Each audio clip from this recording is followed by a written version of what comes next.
to courage to rise, walk, recover. Because many of you are living with the pain of losing a loved one, on this show I strive to increase your awareness of others who have also endured loss. The loss of a loved one is not easy, but it is a process of recovery for some. On this show, we share some insight and hopefully answer some questions that you may have concerning your loss. Job 5:11 states, "To set up on high those that may be low, that those which mourn may be exalted to safety." He gives prosperity to the poor and protects those who suffer. He sets on high those who are lowly, and those who mourn are lifted up to safety. Today, as we continue our discussion on loss, I am happy to have our special guest, Princess Collins. Welcome to the show, Princess. Hello. So, Princess, tell us about yourself. Well, I am a senior at UNC Chapel Hill. I am double majoring in sociology and health policy and management. I am from Greensboro, North Carolina. I was born in Greenville, North Carolina, raised in Greensboro. I now live in Raleigh, North Carolina, and I was raised by my mom, Tanya Dixon, and yeah. So the interesting thing about Princess is she actually suffered the loss of her dad. So Princess, tell us how that process unfolded for you with the loss of your dad.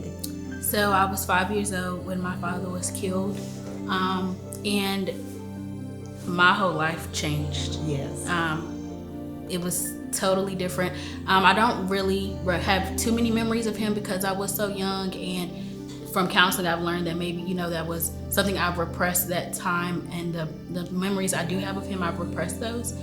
But I know that we were very close.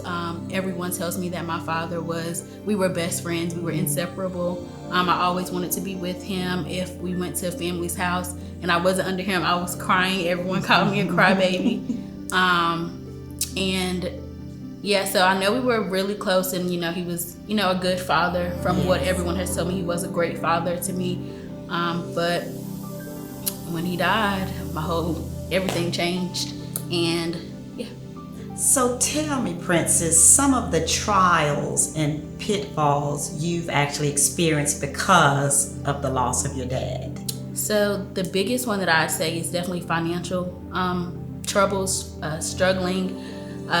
Me and my mom moved to Greensboro after my dad died, and it was hard. Just having one family, one parent taking care of a growing child. I know it was a lot on my mom. She had to deal with that all on her own, taking care of me, providing for me, and it was very hard sometimes. We moved quite often. Yes. Went without cars. Sometimes we shared meals. So it was really hard. Another big thing is I can say I have daddy issues. It's not something that I am proud of, obviously, but it's something that I can't control, is how I have not relationships with men, but the way I interact with men. I am always a little, not fearful, but I always have my guard up when it comes to anyone. The men that my mom brought into my life, my male teachers has always been like, I've always had a greater relationship with my female teachers. So that has been, something that I've been working on and trying to counteract, because I need to get over that. Like, it's something that I can grow out of, and I will, because that's something that can hold me back in the future, and it might have been in the past, so I don't want that to do that anymore. So, Princess, tell me about some of the growing pains that you may have had, because if you lost your dad at 5 years old, I imagine there were lots of occasions that you had to live without him. Can you tell us about some of those? Yeah, so obviously Father's Day was a big one. I never really got to celebrate that in a way that I remember. It was my grandfather maybe, but it's just something that I never got to see growing up. Being of age now and on social media, everyone has a great time on Father's Day, but that's something that I've always never been able to celebrate, but I always joke and say, I get to save money, I don't have to buy a gift, something that make me smile. And he was killed on July 4th, so that is also a really hard day for me. I have learned that he wouldn't want me to be sad. Right. You know, so that is something that I try to remember. We can't control it, Right. but if he could, he would be here, but he can't, and I know that he wouldn't want me to be sad. 4th of July was his favorite holiday. Wow. So, you know, it's really hard to wake up, and me and my brother, we text about it, and it can be really hard because that is, you know, it's supposed to be great time, Yes. cookouts and family, but yeah, I've learned to enjoy it because I know he would want me to, but Yes. it's still very hard.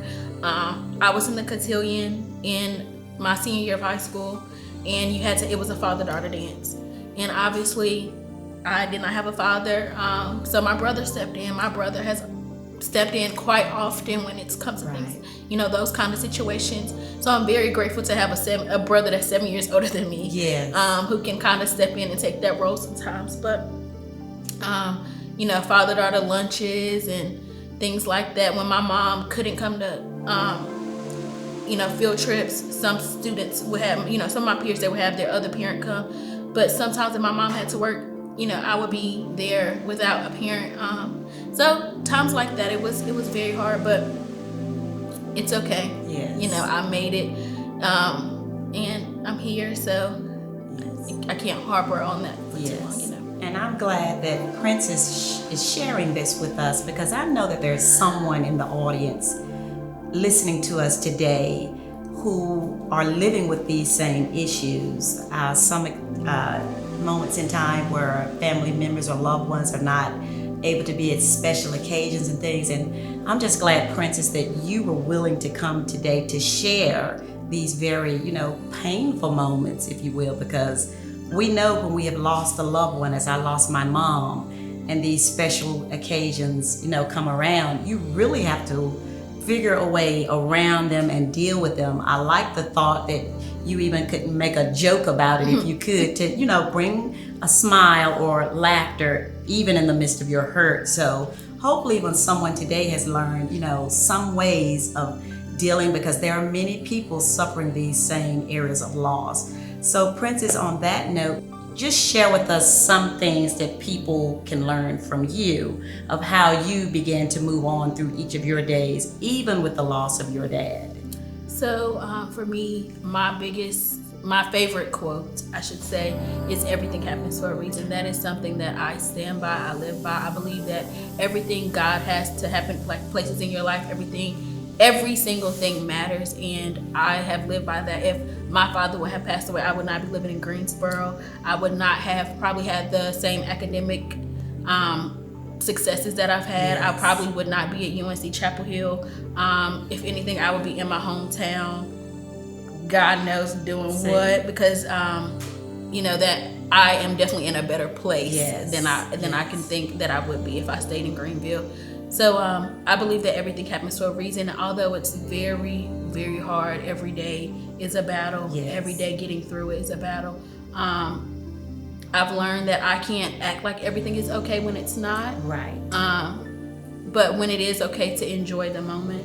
Yes. And know that it's okay to have fun without them here, and just remember their love and the guidance that they gave you. Yeah. And another thing for me, I know this is very weird, but I had to realize that I wasn't the only one suffering. Yes. My Nana had lost her son. My grandfather lost his son, and that didn't make me feel any better, but it made me feel like I wasn't alone. I wasn't going through this grieving process alone. Yes. Every birthday, my Nana, you know, gave birth to this man, and Yes. he's not here to celebrate. Yes. No one should ever have to, you know, bury their son, their child. But she did, and she can do it. She's, you know, a walking testimony as well. So if she can get through that, I can too. So that was something that helped me once I realized that I wasn't the only one going through. My brother lost his father, Yes. a black man in America without a father, you know, Yes. and he's overcome so many things. So I can too. Yes. So just looking at other people, and honestly, maybe, you know, this was meant to be so I could help someone else. There are so many other little girls that I know who don't have a father. Yes. So many girls that I know who don't have a father, and they can look up to me and say, oh, she doesn't have a father, but she made it. So I feel that I was blessed to have gone through the situation I did, because I am who I am, and I wouldn't be if I had not gone through that. Yes. So everything happens for a reason. You're not going through it alone. Someone else is hurting, and you can find comfort in them if you choose to do so, but also God. God, Yes. if it was not for him, I don't know. I don't know. I don't know. I don't even know. I can't even think about what would be. But I know that he has the best plan. I think that I would be great if my dad was here, but I know that I'm the best because he's not. Yes. You know, so just believing in God and knowing that he has a better plan than me that I could ever believe, and that everything happens for a reason. Yes. So another thing that I think could help others is to remember to use their loved one that they lost as motivation. If that loved one was still here, they would be wanting you to do great things. So don't stop doing those great things. Make them proud. Do those things that they've always wanted you to do. Go out and reach the stars because that's what they would want you to do. So you said it's not as hard for you now. No. Not as hard because it's. I wouldn't say it's not as hard. It just became bearable. Because it's been how many years? It's been 16. 16 years. So, I've had your crying days and. Oh, I still do. But yeah, like I don't think grief is something that you'll ever finish or stop, or the pain will never go away, but it'll just become bearable. Yes. You know, you'll see that you can get through it. Yes. And that'll give you the confidence to keep waking up every day to go on, because you can. You see that you have so many times before, so you just get in the groove of things. It becomes the new normal. Yes. The sadness becomes a new normal. The grief becomes a new normal. So it's just a part of your everyday routine, and you've learned how to walk. You've learned how to talk yourself out of it. You've learned how to, push through, smile while you're at work, even though you want to, burst out in tears. Yes. For me, it's been really hard. It was just me and my mom. We went through some really hard things, but I just thank God for protecting us. Yes. Because, the man is supposed to be the protector. He's supposed to be the provider. So honestly, it made me a very strong person. I don't know if I would be this strong if my dad was here, because I've had to take up for myself. I've had to defend myself. I've had to defend my mom. You know what I'm saying?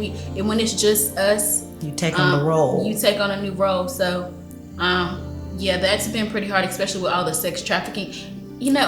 Sex trafficking things. But also, I had to teach myself how to put air in a tire. I had to teach myself how to go to the dealership and look for a car. Like, it was just me and my mom. It was really hard, and I'm in debt right now for a car because it was just us. So when looking for a car, we didn't know if these men were trying to get over on us because I knew nothing about cars. And the craziest thing about it is my dad worked on cars. Wow. When I got into my accident, my mama was like, "Oh, your dad would have been able to fix your car." And I'm like, "Okay, but we're about to pay $1,200 for someone else too." So that kind of really hurt my feelings. Yes. Because if he was here, I know that I would be taken care of. I know that I wouldn't have to wake up at 6:30 in the morning to go to work and, take care of myself financially at this age, because my dad would do that. I know that I wouldn't have seen my mom go through so many things financially. Like, that was really the hardest part about losing my dad, was the finance. Yes. Really? And yes, really I'm hard. sure. And just those times where they're just not there and you expect them to be there. Yeah. So I can appreciate some of those, because those are the moments, and probably the times that you miss them the most are in those moments where you know that they would have stepped up. Through, yeah. And I can even vouch for that, because we've gone through some issues in our family, and I know that my mother would have stepped up and protected and kept us. And I agree with you on that. Yeah. The times that you know that they would have stepped in, those are some of the tougher times that you actually have to go through and bear. Yeah. So again, you see that you've gotten through. So what would you tell anyone else? So someone else might be dealing with that, like right now. They're probably saying, "I wish my dad was here." What would you tell them?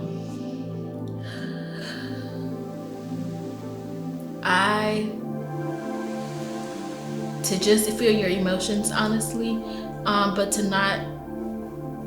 go to grieve, to allow yourself to grieve, because you know that it would be a different way if they were here. So give yourself the 5 to 10 minutes that you need, but then get it together and go do what you have to do to make sure that you get what needs to be done. For me, I can't cry about it for too long, because I have things that I need to get done. Yes. And you're gonna be sad about it. You're gonna want to cry, and you can do that, but you eventually have to move on. Yes. Because it's not you staying sad like that. It's not going to make you feel any better. It's definitely not going to bring them back. So you have your moments, you cry it out and do what you have to do, but eventually you have to move past that situation because you can't do anything about it. Yes. So pray about it, and hope, pray that God helps you get through that situation.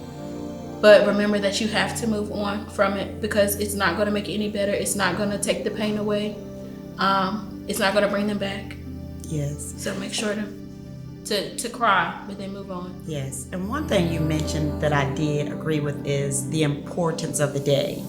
You said there are things that are important, and that's what we have to remember also. Life is still important for you and for others that are still alive. So you have to see the importance of the day. Even though you do grieve, yes, allow that grieving moment, but see the importance of the day. So it sounds like you were even a fighter, even in the midst of it. So you have to kind of fight through some days, just fight through, see the importance of the day, and know that there are goals and things that you still have to accomplish. So we appreciate you. That was very good advice. For others, I know someone can take that information and just kind of go forward and run with it because it will help you at the end of the day. So I'm just glad that you're here to share this story with the audience because some people, they experience the loss of a loved one and they think they cannot make it. Like they cannot wake up the next morning. They cannot get through the day. And that's why I wanted you to share your story and your words because I can tell young girls that everything will be okay without their dad, but they need to hear that from someone who's living the experience. And that's why I invited you to the show because I wanted people to see not only can you make it through, but you can excel in everything you do. So Princess, just one more thing I would like for you to just share with the audience. You lost your dad at the age of 5, but just tell us some of the accolades and some of the achievements that you have accomplished in the midst of losing your dad at 5, because I need people to know life goes on and you can do great and even greater things even now. So I don't usually brag on myself, but I think I do have some things to brag on. I graduated from high school as valedictorian. I was in the band all 4 years of high school. I got a full ride to UNC. I am now applying to grad school. I've excelled in UNC. I am a member of Delta Sigma Theta Sorority Incorporated. I think that's all about that I can think of right now. That was quite enough right there. So we can all just look at Princess and just be proud and encouraged by her achievements. I mean, I'm very proud of Princess. I've known her from a very young girl, and I'm just proud. I just watched her grow, and I always told her she would be, do great things and be a great person. So I'm proud, and I know everyone else can look at you, and I know your mother is beaming with pride and joy, Tanya. And we're just happy and excited about everything that you have accomplished. And those are some good pointers that Princess is giving anyone who's listening today, that we can continue on in our lives. And that's a very important thing to know and to understand, that life will continue each day that you see the sunshine, and it rises and it continues to set. So let's continue to remember those things and be encouraged. If you are one of these people who are suffering the loss of a loved one, just know. And here we have a great example with Princess Collins, because she has achieved many wonderful accomplishments. So you now see that you can continue to live and life goes on, and you can continue to walk in greatness. So remember, you are not alone, but you are in the plan of God. When you're tempted to stop caring about life's activities, take a look around to see how God is still spreading around His mercy and His grace to the world and to you. That means it is my time and your time to move forward and make your mark on this generation. Thank you for choosing to share your time with me on this show. Join me again the next time as we hear various life experiences of others who are living with loss. We will find our way through this, so let's find courage to rise, walk, and recover together.